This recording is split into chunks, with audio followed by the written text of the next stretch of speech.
오늘은 제6계명 곧 사람에 대한 본문 가운데 그 두 번째 계명을 함께 생각하겠습니다. 67문 제6계명이 무엇입니까? 6계명은 살인하지 말지니라 하신 것입니다. 이 제6계명은 출애굽기 20장 13절이나 신명기 5장 17절에 정확하게 똑같은 표현으로 기록이 되어 있습니다. 이 6계명은 7계명, 8계명과 더불어서 단 두 낱말로 히브리 말에는 두 낱말로 되어 있습니다. 각각 하지 말지니라 하는 단어가 있고 로라는 말이고 그 다음에 이어서 살인하지 말지니라, 간음하지 말지니라, 도둑질하지 말지니라 이렇게 두 낱말로 되어 있습니다. 우선 이 제6계명에 사용된 이 살인이라고 하는 표현이 구약 성경에서 어떠한 뜻으로 사용되고 있는지를 살피도록 하겠습니다. 우리말로 살인하면은 많이는 고의적인 범죄 행위를 가리킵니다만은 그러나 범죄 행위가 아닌 일반적인 살해 행위도 우리말 살인이 가리킵니다. 영어도 마찬가지입니다. killing이라고 되어 있을 텐데 kill 역시 그것도 꼭 나쁜 의미로만 아니고 일반적으로 사람을 죽일 때 쓰는 말입니다. 말 그대로 하면은 이 살인은 사람을 죽이는 거, 사람의 생명을 취한다 하는 뜻인데 그러면은 성경은 사람을 죽이는 모든 경우를 금하는가 아니면 그 가운데 특정한 경우를 금하는가 용례들을 참고해서 알아볼 수가 있습니다. 그런데 이 제6계명에서 말하는 살인 히브리 말로 말씀드리면 라짜흐라고 하는 말인데 이 성경에서 항상 불법적인 살해를 가리킵니다. 열왕기상 21장 19절입니다. 너는 저에게 말하여 이르기를 여호와의 말씀이 네가 죽이고 또 빼앗았느냐 하셨다 하고 또 저에게 이르기를 여호와의 말씀이 개들이 나봇의 피를 핥은 곳에서 개들이 내 피 곧 내 몸의 피도 핥으리라 하셨다 하라. 잘 아시는 이야기에 나오는 말씀입니다. 아합이 악한 아내 이세벨의 도움을 받아서 나봇의 포도원을 빼앗으려고 나봇을 죽였습니다. 그래서 선지자는 네가 죽이고 또 빼앗았느냐 하고서 이 아합 왕에게 여호와의 말씀을 전하고 있습니다. 여기 죽인다는 표현이 제6계명에 사용되었습니다. 하나님께서 이 악의적인 살인을 엄히 형벌하십니다. 성경이 금하는 이 불법적인 살인은 이처럼 고의적인 것이 있는가 하면 죽일 의도가 없이 부지중에 행하는 수도 있습니다. 신명기 19장 4절 5절 살인자가 그리로 도피하여 살만한 경위는 이러하니 곧 누구든지 본래 현무원이 없이 부지중에 그 이웃을 죽인 일 가령 사람이 그 이웃과 함께 벌목하러 삼림에 들어가서 손에 도끼를 들고 벌목하려고 찍을 때에 도끼가 자루에서 빠져 그 이웃을 맞춰 그로 죽게 함 같은 것이라. 이런 사람은 그 성업 중 하나로 도피하여 생명을 보존할 것이니라. 도끼를 들고 벌목을 할 때에 이 도끼가 사람을 해칠 수 있는 살상도구가 될 수 있다는 것을 알고서 주의해서 사용해야 하는데 그렇지 아니하여서 사람을 죽인 경우입니다. 사람이 또 있는 경우도 있죠. 사람이 저 너머에 있을 수 있는데 젊은 사람들이 장난삼아 돌을 던져서 사람을 죽인 경우도 그 죄가 결코 작지 않죠. 다만 의도한 것이 아닌 경우에 살인한 사람은 도피성으로 가서 죽임을 면하게 하셨습니다. 그 사람은 대지상이 죽는 날까지 도피성에서 지내야 하고 중보자인 이 대지상의 죽음을 통하여 죄사함을 받고 자기 집으로 돌아갈 수가 있습니다. 대지상이 오래 살면은 별 수 없이 그 도피성에서 그도 함께 죽고 마는 것입니다.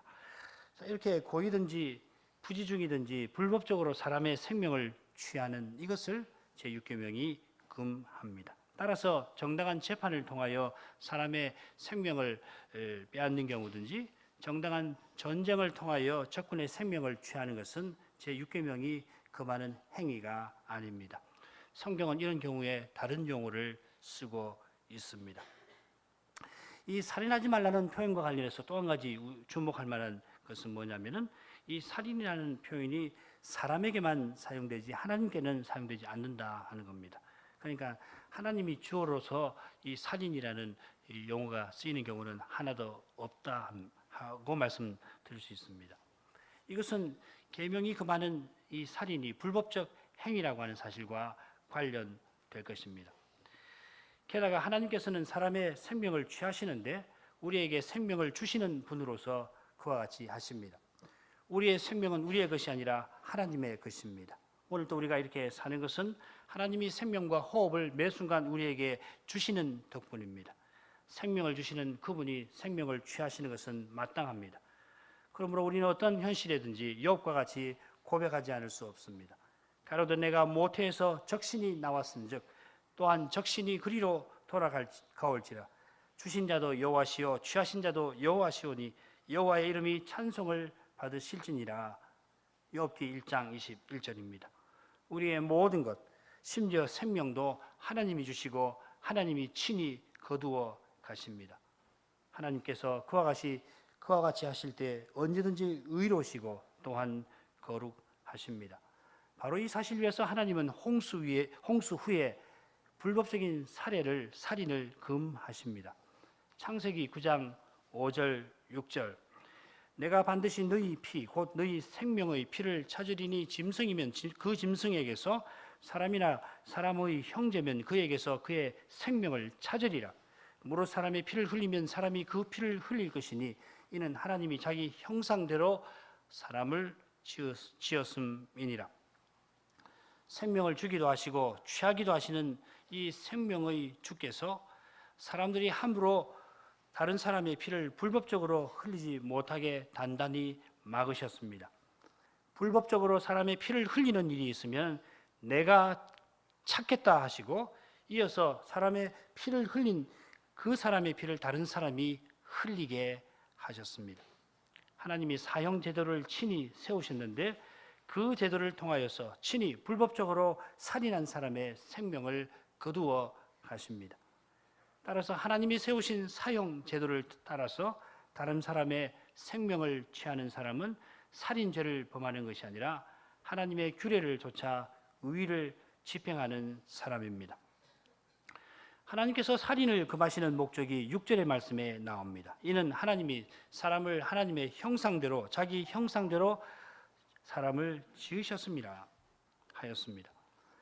이런 말씀 위에서 사람이 하나님의 형상이므로 살인은 어떤 경우든지 안 된다고 해석하는 경우가 있습니다만은 성경은 사람이 하나님의 형상이라고 표현하지 아니하고 하나님이 자기 형상대로 사람을 지으셨다고 표현하고 있습니다. 중대한 차이가 될 수 있습니다.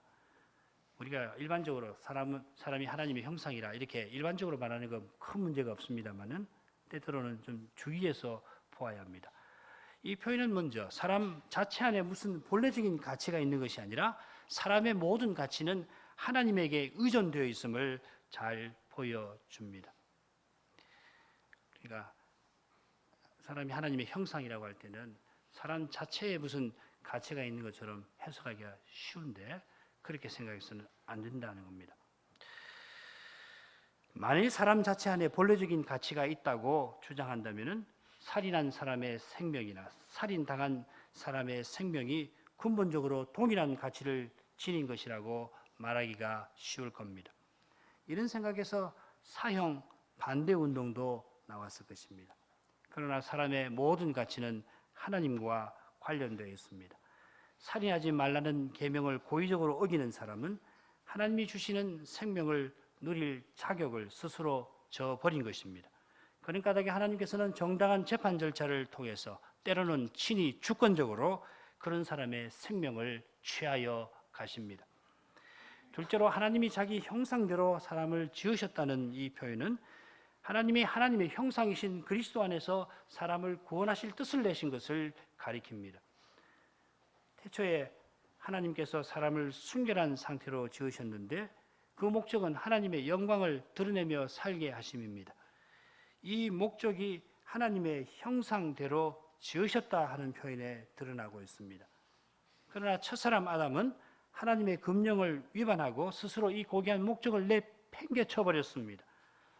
하나님이 자기 형상대로 지으신 목적은 첫사람의 죄로 말미암아 무산되고 만 것입니다. 그러니까 하나님의 형상이 있는가 싶을 정도로 망가지고 훼손되어 있는 상태다, 이렇게는 말할 수가 있을 것입니다. 그런데 하나님 형상 중에서 망가지지 않은 어떤 부분이 고스란히 남아있다, 그건 성경의 교훈하고는 다릅니다. 우리는 철저히 타락하였습니다. 다만 하나님께서 하나님의 참 형상이신 자기 아들 안에서 인생을 구원하실 뜻을 내신 덕분에 범죄한 인생이 멸망하지 않고 인간의 죄로 세상이 멸망하지 않고 보존되어 있습니다. 그러므로 하나님께서 사람의 생명을 불법적으로 빼앗지 말라고 하신 목적은, 궁극적인 목적은 타락한 사람이 하나님의 형상이신 그리스도를 본받아 하나님의 영광을 드러내게 하심입니다. 그런 점에서 야고보서 3장에 나오는 비슷한 표현을 우리가 살펴볼 필요가 있겠습니다. 야고보 3장 8절부터 10절입니다.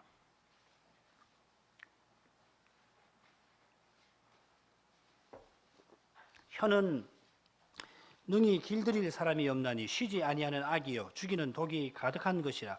이것으로 우리가 주 아버지를 찬송하고 또 이것으로 하나님의 형상대로 지음을 받은 사람을 저주하나니 한 입으로 찬송과 저주가 나는도다. 내 형제들아, 이것이 마땅치 아니하니라. 야고보 선생은 주 아버지를 찬송하는 일하고 사람을 저주하는 일이 우리에게는, 신자에게는 그 마땅치 않은 일이라, 있을 수 없는 일이라고 교훈합니다. 과연 그리스도를 참으로 믿는 사람은 주 아버지를 찬송하는 사람이고, 하나님을 찬송하는 사람은 하나님의 형상대로 지음받은 사람을 축복합니다. 원수라도 저주하지 아니하고 축복합니다. 나를 핍박한 사람을 저주하지 않고 축복합니다. 흥미로운 점은 이 찬송이라는 말하고 축복이라는 말이 똑같은 말입니다. 율로게오라고, 그리스 말로는 율로게오라는 말입니다. 두 말을 가지고 찬송한다고 쓸 수도 있고 축복한다고도 쓸 수 있습니다. 이건 히브리 어휘도 마찬가지입니다. 같은 낱말로 하나님을 찬송한다는 뜻으로 쓰기도 하고 사람을 축복한다는 뜻으로 쓰기도 합니다. 하나님을 찬송하는 사람은 자기를 핍박하는 그런 사람도 저주하지 아니하고 축복합니다. 그 이유가 무엇입니까? 하나님의 형상대로, 하나님이 사람을 하나님의 형상대로 지으신 사실에 있습니다. 그가 지금은 핍박하지만 그리스도를 믿어서 나의 형제가 될 수 있습니다. 그리스도의 사랑을 깨달은 사람은 지금은 나를 까닭없이 오해하고 미워하는 그 사람도 나와 같이 그리스도를 믿기를 바라는 것입니다. 그렇다면 지금 그리스도를 믿는데도 오해하여 나를 미워하는 형제를 우리는 얼마나 사랑해야 하겠습니까?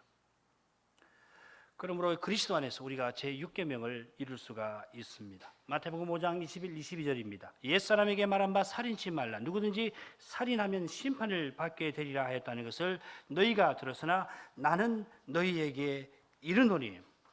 거기까지만 읽겠습니다.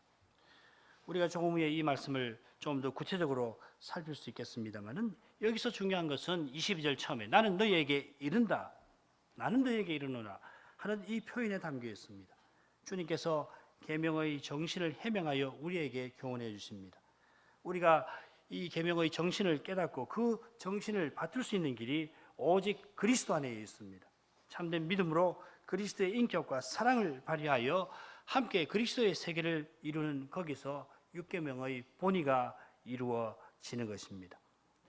이제 68문으로 가서 이 계명이 명하는 것이 뭔가 간단히 살피겠습니다. 68문 제6계명이 명하는 것은 무엇입니까?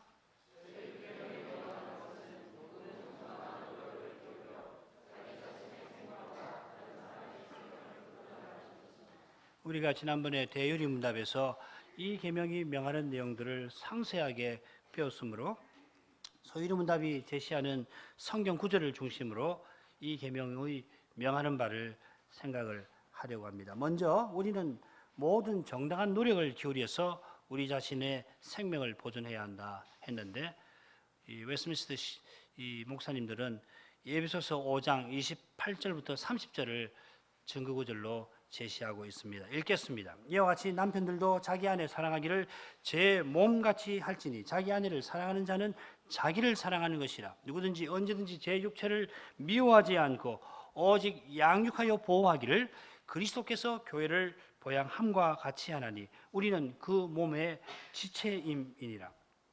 자, 이 말씀은 이 남편이 아내를 어떻게 사랑해야 하는가를 교훈하고 있는데, 남편은 아내를 사랑하되 제 몸과 같이 자기같이 사랑하라 합니다. 그런 다음에 사도는 일반적인 경험을 들어서 이 자기 사랑에 관해서 설명합니다. 모름지기 사람으로 났으면은 자기 몸을 미워하지 않고 양육하고 보호한다는 것입니다. 물론 자학하는 사람도 있고 심지어 자살하는 사람도 있습니다만은 그건 예외적인 경우이고, 대부분은 사도가 말씀하신 대로 자기 몸을 돌봅니다. 자, 그런데 여기 보십시오. 사도는 자기 몸을 사랑하는 일반적인 경험을 이야기하고 그치는 것이 아니라 이어서 그리스도께서 교회를 보양함과 같이 자기 몸을 사랑할 것을 교훈하고 있습니다. 사람이 자기 몸을 사랑하는 것처럼 한 몸을 이룬 아내를 사랑해야 하는데, 자기를 참으로 사랑하려면은, 그러려면은 그리스도가 교회를 자기 몸으로 삼고 그 교회를 보양하시는 것을 본받아야 한다 하는 것이 사도의 교훈입니다. 그러니까 사도가 아내 사랑에 관해서 교훈할 때 사람이 본능적으로 자기를 보존하는, 자기 생명을 보존하는 그 본능을 표준으로 삼고 있는 것이 아니라 결국 그리스도가 교회를 사랑하시는 그것을 표준으로 삼는 것입니다. 그래야 남편은 아내를 참으로 사랑할 수가 있습니다. 사람이 자기를 사랑하는 그 사랑으로는 아내를 참으로 사랑할 수가 없습니다. 똑같은 정신 위에서 웨스트민스터 소유리문답을 작성한 목사님들은 정당한 노력을 다 기울여 자기 생명을 보존하는 것을 이 제6계명의 교훈이라고 해설하였습니다. 그러므로 68문에서 말하는 정당한 노력은 단순히 사람의 자기 보호 본능에서 나오는 것도 아니고 그저 도덕이나 법의 의무들을 준수하는 데서 나오는 것도 아닙니다. 제6계명을 좇아 우리가 우리 생명을 정당하게 보존하는 그 길은 그리스도가 우리를 주님의 몸으로 삼아주시는 사랑, 우리를 주님과 같이 살게 하시는 그 사랑을 본받는 것입니다. 그 좋은 예를 우리는 사도의 삶에서 찾을 수가 있습니다. 사도가 로마서 9장 3절에서 이처럼 자기의 심정을 토로합니다. 나의 형제 곧 고륙의 친척을 위하여 내 자신이 저주를 받아 그리스도에게서 끊어질지라도 원하는 바로라. 사도는 고륙의 친척, 즉 유대인 형제들이 구원받기 위하여 자기가 기꺼이 저주를 받아 그리스도에게서 끊어지는 일이라도 감수하고자 합니다. 그리스도께서 구원받을 수 없는 우리를 구원하시기 위해서 자기 생명을 십자가에 내놓으신 그 심정을 사도가 지금 본받는 것입니다. 요컨대 참으로 사랑하는 사람이 자기를 사랑하는 사람입니다. 형제와 이웃의 참된 유익을 위해서 자기를 내어주는 그것이 참으로 자기를 사랑하는 길입니다. 반대로 자기를 위해서 모든 사람들이 존재해야 할 것처럼 말하고 행하는 것은 타락한 본성에서 나오는 자기 사랑입니다. 나 하나를 위해서 모든 사람이 살아가야 할 것처럼 생각한다면 자기를 참으로 사랑하는 것이 아니라 자기를 미워하는 것입니다. 우리가 우리 몸으로 하나님의 뜻이 아니라 자기의 뜻을 이루려 한다면 자기를 미워하는 것입니다. 하나님의 뜻이 아니라 자기의 뜻을 이루려다가 심지어 자기 목숨을 스스로 버리는 것은 너무도 두려운 일이 아닐 수 없습니다. 가룟 유다를 보십시오. 자기 이념을 이루려고 주님을 배반하다가 마침내 양심이 찔려서 스스로 목매어 목숨을 버렸는데, 그가 이런 비참한 최후를 택한 것은 주님의 교훈보다 자기의 이념을 높일 만큼 자기를 사랑한 데 있었던 것입니다. 주님은 구원받을 자격도 없는, 가치도 없는 우리를 구원하시려고 주님의 그 고귀하신 목숨을 버리셨는데, 그와 같이 하신 것은 우리도 그처럼 살도록 하심입니다. 요한복음 15장 12절 13절, 내 계명은 내가 너희를 사랑한 것 같이 너희도 서로 사랑하라 하는 이것이니라. 사람이 친구를 위하여 자기 목숨을 버리면 이에서 더 큰 사랑이 없나니. 내가 너희를 사랑한 것 같이 너희도 서로 사랑하라 하셨는데, 이것은 주님이 우리를 위해서 자기 목숨을 버리신 것처럼 우리도 친구를 위하여 자기 목숨을 버리라 하신 것입니다. 과연 이 말씀을 듣고 기록한 요한 사도가 요한일서 3장에서 주님의 말씀을 자기 말로, 사도의 말씀이지만 자기 표현으로 똑같이 고쳐서 표현하지 않습니까? 그가 우리를 위하여 목숨을 버리셨으니 우리가 이로써 사랑을 알고 우리도 형제들을 위하여 목숨을 버리는 것이 마땅하니라. 요한일서 3장 16절입니다.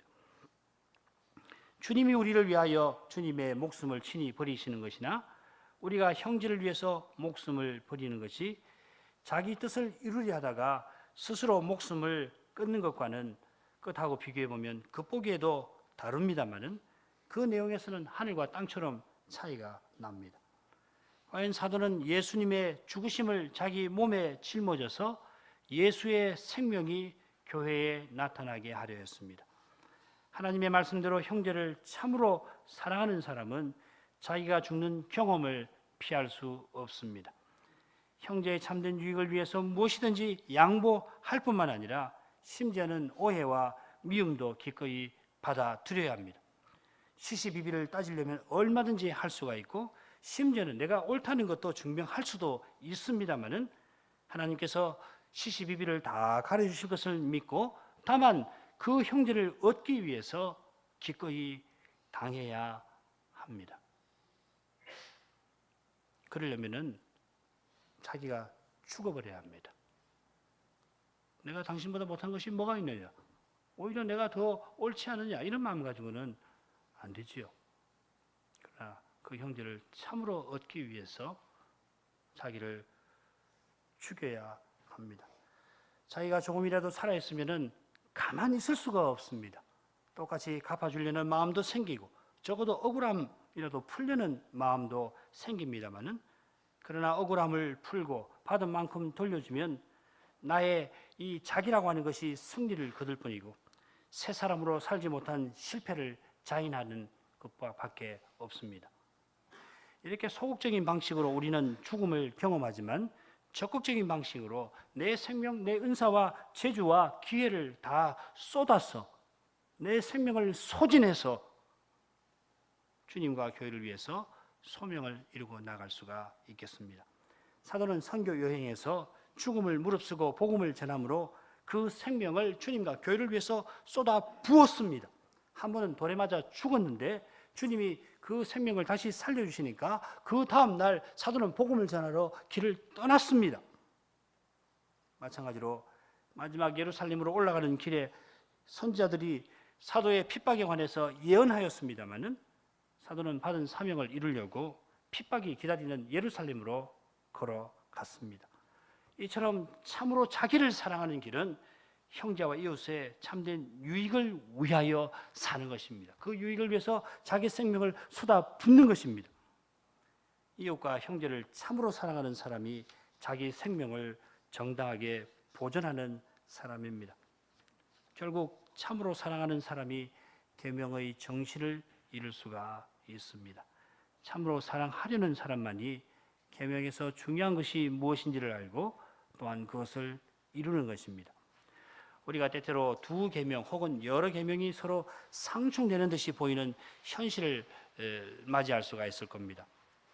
계명이 하나님의 뜻을 구현한 것이므로 두 계명 혹은 여러 계명이 서로 상충될 수가 없습니다마는 우리 인생이 연약해서 이 연약한 인생이 빚어놓은 그 꼬인 현실 때문에 마치 계명들이 서로 상충하는 것처럼 보일 때가 있습니다. 가령 교회를 돌보는 목사가 정작 자기 자녀를 소홀히 대할 수가 있고 직장일에 매인 남편이 아내의 마음을 헤아려 주지 못할 수가 있습니다.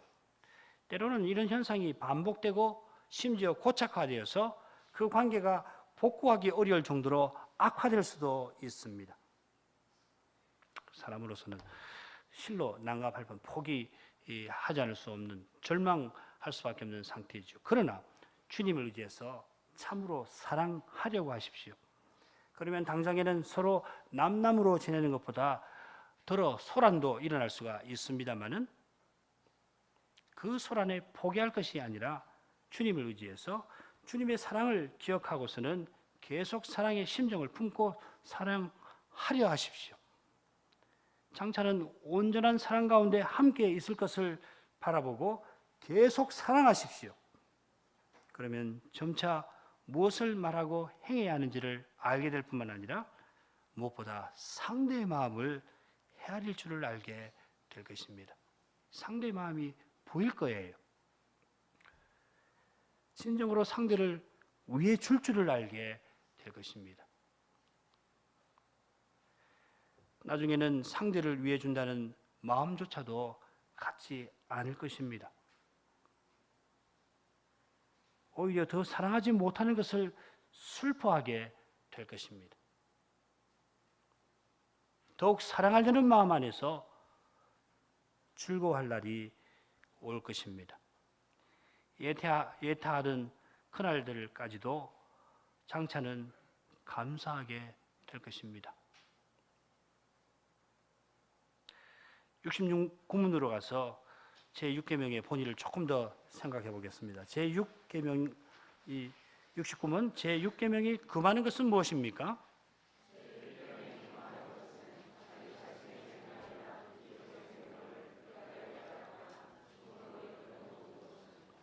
먼저 자기 자신의 생명을 불이하게 빼앗는 일을 생각을 해보겠습니다. 사도행전 16장 28절이 인용이 되었는데 읽겠습니다. 바울이 크게 소리질러 가로되 내 몸을 상하지 말라 우리가 다 여기 있노라 하니.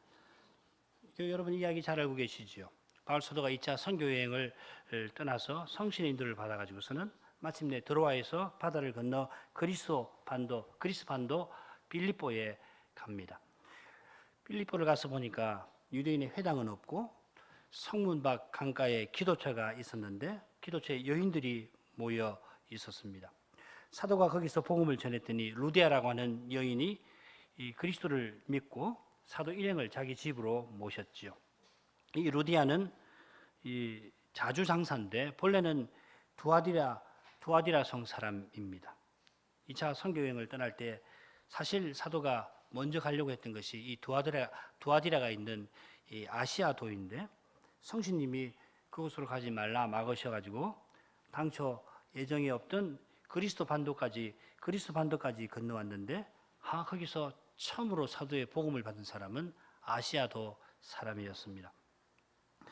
사도가 계속 기도처에 가서 말씀을 전하는데 저 많은 귀신 들린 여종 하나가 쫓아와서는 하루도 아니고 여러 날을 쫓아와서 사도를 방해하니까 사도가 귀신을 마침내 내어 쫓습니다. 그러나 그 일로 빌립보 감옥에 사도는 갇히고 맙니다. 사도가 여종의 주인들에게 잡혀서 관원들 앞에 매를 맞고는 지하 감옥에 던져졌는데 기운을 차리고 밤중에 신라와 함께 기도하고 하나님께 찬송을 하게 됩니다. 그랬더니 갑자기 큰 지진이 일어났는데 놀랍게도 감옥 문들이 열리고 죄수들을 메어놨던 그 족쇄 같은 것이 다 벗겨졌습니다. 빌립보 간수가 자다가 깨어보니까 옥문마다 열려있고 죄수들이 보이지 않았습니다. 명예를 목숨처럼 여기는 이 로마 사람은 이제 자기가 당할 일을 생각하니 너무도 수치스러워서 그만 자결하려고 했습니다. 바로 그때 사도가 그 광경을 보고서는 큰 소리로 우리가 다 여기 있으니 내 몸을 상하게 말라 자살을 막았습니다. 간수가 생각한 것처럼 죄수들이 모두 도망쳐버린 것도 아니라 사도와 함께 있었던 것입니다. 그리고 이 사실이 계기가 되어서 간수는 그리스도를 믿었고 그와 그의 온 집이 구원을 얻습니다. 바로 여기에 사도가 간수의 자살을 막은 궁극적인 이유가 있습니다. 우리 인생은 그리스도를 믿고 하나님이 주시는 구원을 얻기 위하여 살아가고 있습니다. 그리스도를 믿고 그리스도의 새 생명을 받아 살아가는 것이 인생으로 지원받은 목적을 이루어내는 것입니다. 하나님이 모백성에게 이날에 생명을 주신 것은 그리스도의 새 생명을 살아내어 그리스도의 인격과 사랑을 나타내라 하신 것이고, 그리스도의 인격과 사랑을 함께 나타내서 그리스도의 사회를 세우라 하신 것입니다.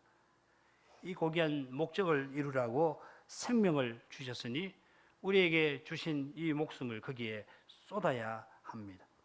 그런데 주신 생명을 자기의 것처럼 생각하고 자기 마음대로 끊는 자살은 하나님이 미워하시는 일이 아닐 수가 없습니다. 성경 전체에서 실제로 자살한 사례가 모두 6번 나옵니다. 첫 번째가 삼손이 다곤 신당에서 잘 아시는 대로 큰 기둥들을 안고는 이 블레셋 지도자들과 함께 자기가 깔려 죽은 일입니다. 둘째로 사울이 마지막 전쟁에서 대패해서 길보아 산에서 자진했고 그 광경을 본 그의 무기 잡는 방패드는 부하도 따라서 죽었습니다. 넷째로 다윗의 모사였던 아히도벨이 압살롬을 도와 반역에 성공했는가 싶었더니 압살롬이 다윗의 다른 모사인 후세의 말을 따르자 이제는 틀렸구나 하고 고향으로 돌아가서 스스로 목매어 죽었습니다. 다섯째로는 시므리가 역성혁명을 일으켜서 왕이 북쪽 이스라엘의 왕이 되었는데 7일 동안 왕위에 있었을 때에 군대장관 오므리가 백성들의 지지를 받아가지고서는 왕이 되어 이 시므리가 있던 디르사를 에워싸니까 시므리는 포기해버리고 왕궁에 불을 놓아서 그 불 가운데 죽고 말았습니다. 마지막은 잘 알고 계시는 듯이 가룟 유다입니다. 우리는 이 6사례에서 스스로 목숨을 끊었다는 사실 외에 보편적인 법칙을 이끌어내기가 어렵습니다. 삼손이 스스로 목숨을 끊은 일은 다른 5사례와 전혀 다릅니다. 사사기는 삼손이 죽을 때에 삼손이 죽을 때에 죽인 자가 살았을 때 죽인 자보다 더욱 많았더라 하였는데, 히브리서는 삼손을 믿음으로 거룩한 전쟁을 싸운 인물 가운데 한 사람으로 열거하고 있습니다. 삼손의 자살은 하나님이 미워하시는 일이 아니라 하나님이 기뻐하시는 일을 이룬 것입니다. 게다가 삼손의 자살은 자기를 스스로 죽이려 하는 것이 목적이 아니라 언약의 나라를 해치는 원수들과 싸우려고 하는 것이 목적이었습니다. 전쟁에 나가서 원수의 칼을 맞는 것과 다르지 않습니다. 이런 점에서 삼손의 사례를 들어 신자가 스스로 목숨 끊는 것을 정당화해서는 안 될 겁니다. 아우구스티누스는 신의 도성이라는 저술에서 전쟁통에 제국을 침공했던 게르만족이 평생 독신으로 살면서 하나님을 섬기겠다고 한 서약한 여인들을 능욕한 일을 언급을 하는데, 비록 그들의 육체는 짓밟혔지만은 그들의 영혼은 전혀 훼손되지 않았다 하면서 이 여인들이 자살하지 말도록 교부는 가르칩니다. 가장 절망적인 현실에서도 더 이상 이 생명을 연장할 이유가 없다고 생각되는 그때에도 예수 그리스도는 우리의 구원이시고 소망이 되어 주실 것입니다. 다만 우리 생명의 가치가 우리 자신에게 있는 것이 아니라 우리가 믿는 그리스도 그분 안에 있습니다. 그처럼 주님은 사람의 눈에 더 이상 무슨 가치 있는 일을 할 수 있을까? 도무지 그런 일을 할 수 없을 것 같은 사람을 통해서도 가치 있는 일을 이루실 수가 있습니다. 가령 요양원에 부모님이 스스로는 몸도 가누지 못하고 심지어 말 한마디 하지도 못하고 자식들의 말을 듣는지도 확인할 수 없는 그런 채로 누워 있지만은 바로 그 사실이 때로는 남아있는 자식들을 위해서 중요한 일을 이룰 수가 얼마든지 있습니다. 우리가 우리 자신의 생명을 불의하게 빼앗지 말아야 하듯이 남의 생명도 귀하게 여겨야 하겠습니다. 아까 마태복음 5장 22절을 읽다가 말했는데 22절을 다시 읽겠습니다. 나는 너희에게 이르노니 형제에게 노하는 자마다 심판을 받게 되고 형제를 대하여 락하라 하는 자는 홍해에 잡히게 되고 미련한 놈이라 하는 자는 지옥불에 들어가게 되리라. 주님께서 계명의 정신을 해설해 주셔서 하나님 나라가 어떤 나라인지를 교훈하고 계십니다. 유대교는 하나님의 계명을 잘 지키겠다는 생각에 장로들의 유전을 만들었습니다마는 하나님의 계명에서 자기의 죄를 보지 아니하고 계명을 받은 자신들을 다른 사람들보다 높인 까닭에 계명의 정신은 놓쳐버리고 그 형식만을 정교하고 번잡하게 만들었습니다. 그래서 장로의 유전은 제6계명을 설명할 때 누구든지 살인하면, 실제로 사람을 죽이면, 불법적으로 죽이면 심판을 받게 되리라 하고, 살인하지 아니하면은 이 계명을 잘 지키는 줄로 생각하게 만들었습니다.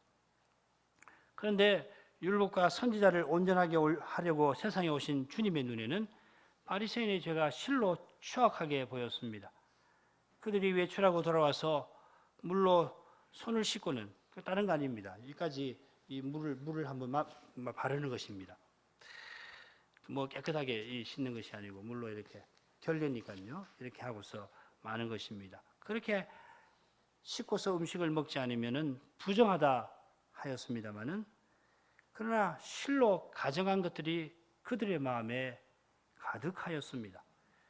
이렇게 그들의 마음에 증오와 시기심이 가득한 까닭에 주님의 말씀과 그 선한 행동에 자기네 죄가 숨길 수 없이 드러나면 나자 자기들을 부끄럽게 만들고 자기들의 권력을 빼앗아 가는 주님을 그들은 죽이려고 했습니다. 주님은 이런 것을 잘 아시고는 주님을 믿는 제자들은 저 교만한 두려운 교만에 이끌려서 죄의 종으로 살지 말고 오히려 하나님의 계명에서 인생의 깊은 죄를 깨닫고 돌이켜 이 주님을 힘입어 참으로 사랑하며 살게 하시려고 산상보원에서 여러 계명의 본의를 해설하셨던 것입니다. 이 말씀에서 중요한 것은 앞서도 말씀드린 것처럼 나는 너희에게 이르노니 하는 표현입니다.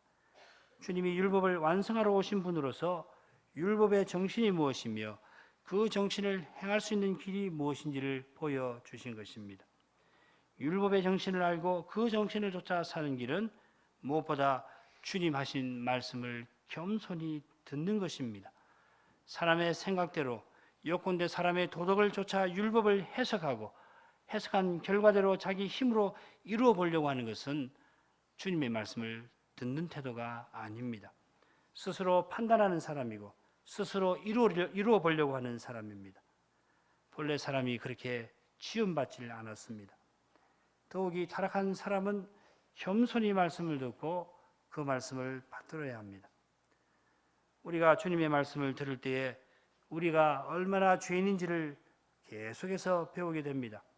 형제에게 노하는 자는 심판을 받고 형제에게 락하라고 욕하는 사람은 최고 재판소에 잡혀가고 형제대로 미련한 놈이라고 하는 자는 지옥불에 들어간다 하셨습니다. 미련한 놈이라는 말은 더럽고 추하고 저주받은 놈이라는 뜻인데, 그렇게 미워하는 마음을 품고 사람을 대하면, 그 증오심을 드러내면 그 증오심은 하나님의 심판을 받아 마땅하다 하는 말씀입니다. 주님이 이 말씀하시기 전에 이 계명 중에 지극히 작은 것 하나라도 버리면 천국에서 지극히 작다 일컬음을 받을 것이라 하셨는데, 이렇게 중하고 중한 계명을 위반하면 주님 말씀대로 지옥불을 피할 수가 없을 것입니다. 주님의 말씀 앞에 설 때에 우리 스스로는 이 두려운 운명, 지옥불에 던져지는 운명을 피할 수가 없음을 깨닫습니다. 이게 죄를 깨닫는 것입니다.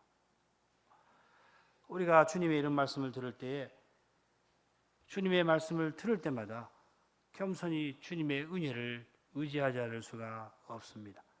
주님의 말씀이 전파될 때 그리스도의 거룩한 영광이 드러나는데, 그 거룩한 빛 앞에서 우리가 죄인인 이 사실을 숨길 수가 없습니다.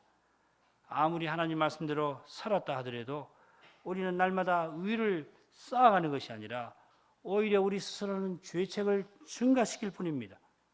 이 사실을 깨닫는 사람이 죄를 멀리하게 되는 것입니다. 겸손한 사람은 주님이 함께해 주시는 까닭입니다. 반대로 자기가 무엇을 행하노라 하고 교만한 마음을 품으면은 그런 사람과 함께 주님은 계시지 않는 까닭에, 주님이 계시지 않는 까닭에 죄를 짓지 않을 수가 없습니다. 바리새인 보십시오. 자기들이 의롭다고 생각한 까닭에 누구보다 심각한 죄를 짓고 말았습니다. 주님은 너희 중에 누가 양 한 마리가 있는데 만일 안식일에 그 양이 구덩이에 빠지면 건져주지 않을 자가 한 사람이라도 있느냐 하시니까 바리새인들은 자기들 안에 있는 죄가 다 드러나 부끄러워졌는데 회개하지를 않고 자기 죄를 드러내신 주님을 죽이려 하였습니다. 바리새인의 이 두려운 증오가 우리 모두 안에 있습니다. 이 두려운 증오의 열매를 맺을 수 있는 온갖 시기심이 우리 모두 안에 있습니다. 남보다 낫고자 하는 마음이 없는 그런 사람이 단 한 사람도 없듯이 시기심 없는 사람도 없습니다. 다른 사람보다 말씀을 더 잘 깨닫고자 하고 다른 사람보다 믿음이 더 낫고자 하는 바로 거기서도 시기심이 도사리고 있음을 우리는 볼 수 있어야 하겠습니다. 다른 사람보다 이게 문제인 것입니다. 다른 사람과 비교하는 그 태도가 문제입니다. 그 태도는 교만한 마음에서 나옵니다. 다른 사람보다 나아야 한다, 혹은 다른 사람보다 최소한 못해서는 안 된다 하는 마음에서 교만이 나오는 것입니다. 그 교만한 마음에서 비교하는 태도가 늘 나오는 것입니다. 늘 비교하는 거예요. 그건 뭐 우리 모두가 마찬가지죠. 우리 쓰는 말만 확인만 해봐도 잘 알 수가 있습니다. 부모님이 자녀에게 뭐 좋은 충고를 하는데 그냥 충고를 하시면 좋은데 어느 집 누구는 어떤데 라고 하는 시기이지요. 우리 모두가 스스로는 이런 마음과 태도를 갖고 있다는 것을 깨닫고서 이런 자신을 겸손히 주님 앞에 고백하고 그래 성신을 의지해서 이 자기를 부인하는 사람이 육계명을 이루고 나갈 수가 있을 겁니다. 제6계명과 관련해서 현대사회가 안고 있는 중요한 현안들이 있다는 것을 잘 아실 것입니다. 안락사나 낙태, 핵폭탄과 살상무기, 전쟁, 이런 문제들이 우리 앞에 있습니다. 어떤 문제들은 우리 자신과 직접적으로 별 상관없어 보일 수도 있습니다만은 우리가 인식하지 않더라도 현대사회를 살아가는 우리의 삶에 이미 큰 영향을 미치고 있습니다. 반면에 안락사와 같은 문제는 노령화 시대에 중요한 이슈가 되어 있고 여기 많은 교우들이 이 비슷한 문제들에 조만간 직면하게 되실 수도 있겠습니다. 우리 모두가 문제 앞에서 연약한 존재들입니다만은 날마다 주님의 말씀을 붙들고 겸손히 주님의 은혜를 함께 구하고 나가면 이런 문제들 앞에서 틀림없이 우리가 선한 해답을 얻게 될 것입니다. 우리가 전심으로 의지하는 주님이 틀림없이 우리에게 좋은 해답이 되어 주실 것입니다. 오늘만큼 하죠. 거룩하신 아버지, 거룩한 계명을 통하여 저희 죄를 드러내 주실 뿐 아니라 그리스도 안에서 계명의 정신을 깨닫고 그 정신을 행할 수 있는 길을 또한 발견하게 하시니 하나님 은혜를 더욱 의지하여 겸손히 말씀의 길을 걷기를 소원하옵나이다. 인생이 실로 연약한 것을 항상 기억하게 하시고 그리하여 어려운 문제를 직면할 때 성신님을 의지하는 심정에 나아가게 해주시고 성신님이 저희를 붙드시고 인도해 주시는 그 인도를 마침내는 받아 나가게 하옵소서. 주님의 계명에서 참된 사랑에 관하여 배우게 하셨으니 그리스도를 믿는 믿음으로 늘 참되게 사랑하려 하게 하시옵소서. 거기서 당면한 문제를 해결하는 그 길이 사랑이신 주님 안에 있음을 깨닫고 거기서 참된 위로와 격려를 얻게 하옵소서. 예수님 이름으로 기도하옵나이다. 아멘.